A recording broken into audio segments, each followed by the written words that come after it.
मैं आप लोग देख रहे हैं सरस संगम न्यूज और मैं अपने कैमरामैन सुरेंद्र कुमार के साथ मौजूद हूं लौकी प्रखंड के अंदर, जहां की महादेव मठ के हमारे 15-20 मजदूर जो कि गुरुग्राम से आए हैं और उनके न क्वारंटाइन सेंटर का कोई ठिकाना है। बिल्कुल वो लोग यहां पर भूखे प्यासे बैठे हुए हैं। तो उन लोगों से मैं कुछ सवाल कर रहा हूं। आप लोग कब आए हैं? हम लोग सर 2 बजे आए आज। 2 बजे आए। किस चीज़ से? वैसे तो वहाँ से ट्रेन से आए हैं और ये उसके बाद मधुबनी से बस दी गई थी ब्लॉक के लिए। तो बस दी गई थी, तो उसके बाद यहाँ पर आने के बाद अभी तक आप लोगों को कोई वहाँ से क्वारंटाइन सेंटर के बारे में या कहीं भेजने के बारे में अभी तक किसी तरह का जो है सो मतलब कुछ किया नहीं गया है? देखिए सर, हम लोग यहाँ तो सबसे पहले यहाँ अपना जांच करवाए, एंट्री करवाए हैं। उसके बाद हमको यहाँ से बोला आप अपने मुखिया से बात करिए कि आपको मतलब रखने की क्या व्यवस्था है, क्या है। तो सर हम लोग जांच करवा के कंप्लीट है यहाँ से, पर जाने की कोई मतलब साधन नहीं है। तो जांच में अब जो है देखिए हमारे बीच मौजूद है हमारे नेताजी।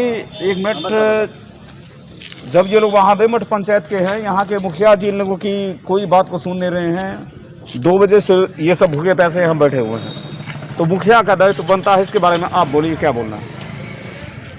आज जो देश और दुनिया की हालत है, कोरोना एक बहुत ही बड़ा संक्रमित बीमारी है। इसे हमारे भाई प्रवासी मजदूर गुड़गांव अनेक जगह से आया करते हैं। सरकार के द्वारा उसे प्रखंड मुख्यालय लाने का व्यवस्था की गई है।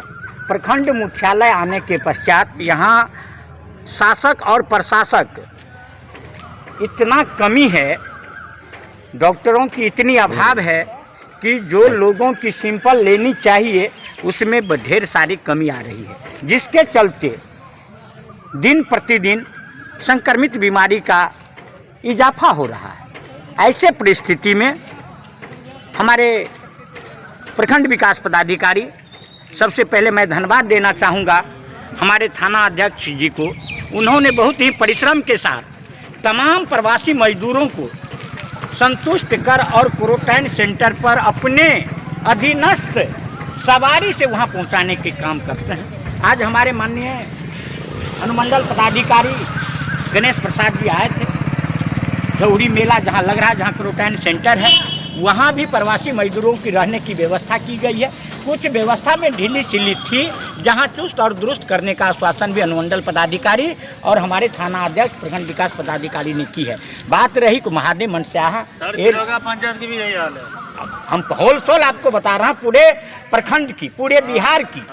जब हमारे प्रवासी मजदूर दूसरे राज्य से बिहार में प्रवेश करते हैं तो उन्हें एहसास होने लगता है कि हम कहीं जंगल में भटक रहे हैं।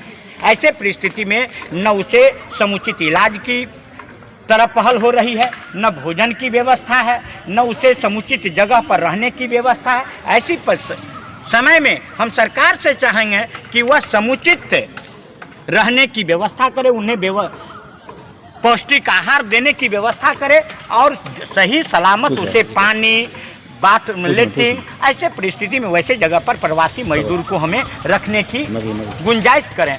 हम प्रवासी मजदूर से भी कहूँगा कि आप लोग जो यहाँ आते हैं, प्रखंड मुख्यालय बहुत ही कष्ट से आप लोगों ने झेल के आते हैं। जो माँ हमें 9 महीना तक अपने पेट में रखता है, वह भी आज हमें यह संक्रमित बीमारी के चलते, ऐसे नहीं संक्रमित बीमारी के चलते मुझे आज मना ही कर रहा है। ऐसी परिस्थिति में हमारे भाई जो प्रवासी मजदूर भी आ रहे हैं, उनसे भी मुझे निवेदन है कि वह जत्र तत्र ना घूमें और सोशल डिस्टेंस का भी पालन करें। यही हमारी मांग है। और ये जितने भी प्रवासी मजदूर, अभी तो आना शुरू ही हुआ है, ऐसे परिस्थिति में हमें समुचित जगह की तलाश करनी चाहिए और रहनी चाहिए। नेताजी, एक बात आप बतलाएंगे कि ये मजदूर जो बाहर गए हुए थे, प्रवासी मजदूर के रूप में वहाँ पर गए थे, तो ये कोई गुनाह तो नहीं किया हुआ था कि बाहर गए थे?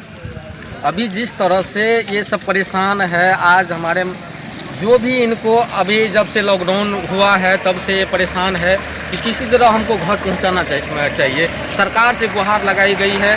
क्या आपको लगता है कि सरकार को इससे पहले जागना चाहिए कि मजदूर जो जा रहा है उसके बारे में इससे पहले सोचना चाहिए? देखिए, सरकार की जो बात है, एक तरफ सरकार कह रही है कि लॉकडाउन को पालन करना चाहिए, सोशल डिस्टेंसिंग का पालन करना चाहिए। ऐसे परिस्थिति में मैं अपनी समझ के मुताबिक कह रहा हूँ कि ऐसे परिस्थिति में प्रवासी मजदूर को जो जिस राज्य में जिस स्टेट में फंसा हुआ था वहीं समुचित भोजन का व्यवस्था करना चाहिए, तब लॉकडाउन का हमने समुचित पालन करते। ऐसे परिस्थिति में भुखमरी के कगार पर हमारे प्रवासी मजदूरों ने आ गए, जिसके चलते हमारे प्रवासी मजदूर, हमारे बिहारी भाइयों ने पांव पैदल चल के, ठेला से चल के, साइकिल से चल के, मोटरसाइकिल अपनी बंधक लगा करके, गहना जेवर बंधक लगा करके, मोटरसाइकिल, साइकिल और ठेला चला करके आने का काम किया है। मैं उस प्रवासी मजदूरों ने गुनाह नहीं किया है, अपने भरण पोषण के लिए। नेताजी 1 मिनट, प्रवासी मजदूर का जो गति हुआ वो बाहर में हुआ है, जो गुरुग्राम में था या दिल्ली में था या मुंबई में था, उनका जो वहाँ पर जो गुनाह था वो तो अपना भुगत लिया वहाँ पे। लेकिन वहाँ से जब हमारा जो देश है, हमारा जो प्रदेश है बिहार, जब इंड किया है यहाँ पे अपना प्रखंड मुख्यालय में वो पहुँचा है, तब तक यहाँ पर तो ये लंबा सांस लेना चाहिए कि हम यहाँ पर आए हैं, अपने घर में हैं, अपने घर में हैं। लेकिन ऐसी इस तरह की परिस्थिति यहाँ पर नज़र नहीं आ रहा है। भाई आपका क्या नाम हुआ? हमारा विकास कुमार। आप कब पहुँचे हैं यहाँ पे? 2 बजे पहुँचे हैं। 2 बजे पहुँचे आप? 2 बजे पहुँचे तो आप कहाँ गए थे तब से? तब से मैं यही हूँ, चेकअप करवाए, पर्ची बनवाए। 4 बजे बोलो ना, जाँच हुआ। 4 बजे हुए थे? हाँ, 4 बजे जांच हुआ, 2 घंटे के बाद। सोशल डिस्टेंस का पत्रकार पालन करो। तब क्या हुआ? उसके बाद कर अपना पंचायत जाओ, यहाँ से कोई साधन नहीं मिल रहा है। साधन नहीं मिल रहा है तो आप अपने मुखिया जी से बोले हैं? कोई नहीं सुनता है, मुखिया जी फोन लगाओ। आपका मुखिया जी कौन है? सरवन यादव है, सरवन पंचायत, जीरोगा पंचायत, सरवन यादव। तो उससे बात किए हैं आप? उससे हम बात नहीं किया, हमारे पास नंबर है, दूसरे से फ़ोन करवाया, वो सुनता नहीं कि अपना आओ अपने स्कूल में रहो, कुछ नहीं, कोई साधन नहीं है। प्रशासन की तरफ से आपको मदद मिला है अभी तक? प्रशासन से संपर्क ही नहीं किया है। हम लोग तो आए हैं प्रशासन से, चेकअप करवाए, कोई प्रशासन को मदद आप नहीं। सुनिए, आप कहाँ जाए? काट लीजिए, हम बताएं। नेताजी 1 सेकंड के लिए आप कहना चाहेंगे कि यहाँ पर जो प्रदेश से आए हुए मजदूर हैं वो एक तो 7-8 रोज़ के बाद यहाँ पर पहुँचे हैं, किसी कष्ट से आए हैं। आप सोच सकते हैं कि इनके पास वो कितना कष्ट होगा जो 5-7 रोज़ गाड़ी में बिताए हैं, पुनः यहाँ पर आए हैं, लेकिन अभी तक इनको किसी तरह का 2 बजे दिन में ये सब पहुँचे हैं, लेकिन अभी तक किसी तरह का इनको सुविधा नहीं मिला है। तो आप सोच सकते हैं किस तरह की परिस्थिति है लौकी प्रखंड का। जहाँ तक यहाँ पर व्यवस्था की बात की जाए तो और भी जानकारी हुई थी कि यहाँ पर बीडीओ साहब के द्वारा उस तरह की व्यवस्थाएं नहीं की गई है, और हमारे जो प्रशासन विभाग है उनके द्वारा भी इसमें थोड़ा कमी हो रही है।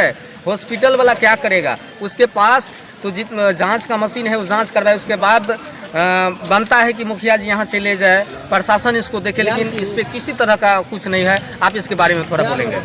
देखिए, प्रवासी मजदूर जो प्रखंड मुख्यालय आता है, सबसे पहला दायित्व है हमारे प्रखंड विकास पदाधिकारी जो यहाँ के इंचार्ज होते हैं, उनको दायित्व बनता है कि हमारे प्रवासी मजदूर भाइयों को जगह तक, अपने घर तक, ठिकाना तक पहुँचाने की दायित्व बनता है। बात रही डॉक्टर साहब की टीम इतनी सक्रिय है, उन्होंने जो प्रवासी मजदूर आते हैं उनको हर संभव प्रयास करके उनके टेस्ट करके उसका टेम्परेचर जांचा जाता है, और टेम्परेचर जांचने के पश्चात उसे उस जगह तक जानकारी भी दिया जा रहा है कि आप क्वारंटाइन सेंटर अमुक जगह है, आप वहां चले जाएं, अन्यथा और ये भी बताया जा रहा है कि आप स्थानीय मुखिया जो आपके हैं, जिनको आपने वोट दे करके जिताया है, वैसे मुखिया जी से संपर्क करिए। ढेर सारे ऐसे मुखिया जी भी हैं जो अपने प्रवासी मजदूरों के लिए साधन संसाधन का भी व्यवस्था करते हैं, उसे खाना पीना का भी व्यवस्था करते हैं। बात रह गई जीरोगा पंचायत के हमारे प्रवासी मजदूर बता रहे हैं कि यहाँ सरवन जी